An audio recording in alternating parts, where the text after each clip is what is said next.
All right, for this section, I'm going to talk about the 5 items that you see on your screen right now that are listed as powers shared by both the federal and the state governments. That means that both the United States of America and each of the individual states have these powers that they both can do.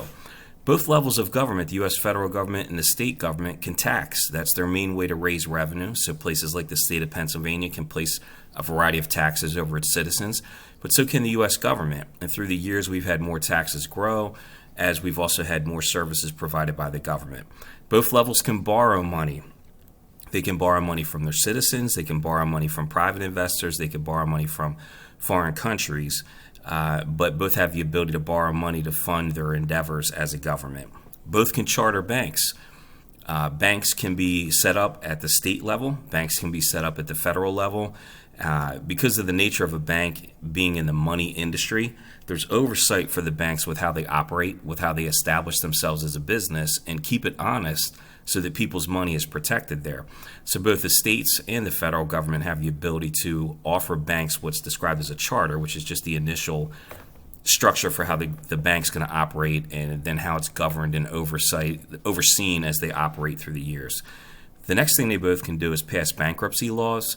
If individuals or corporations, businesses struggle with paying their bills and they can't keep up with it, there are a variety of different laws that they can look into to declare bankruptcy.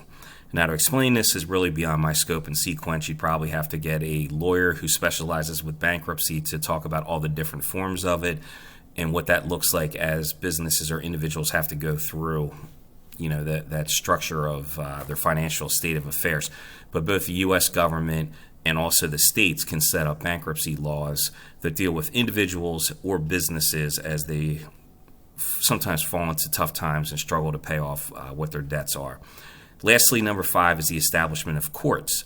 You have courts that are set up and run by the state. You have courts that are set up and run by the federal government. Now, in this case, if you challenge and appeal something and it goes to the next higher court, eventually you can run your way to the state Supreme Court, and you still have the ability to appeal outside of that and move on to the federal court systems, ultimately up to the highest court of the land, which is the U.S. Supreme Court. So the U.S. courts trump the state courts, but there's a lot of laws that are just left at the state level to be interpreted, and the U.S. federal level may not deal with those things. There are certain crimes that are considered federal crimes right away, so you wouldn't be tried in a state court. You would be brought into a federal court to face the charges at that level, depending on what the issue is. So both levels of government have the ability to establish courts.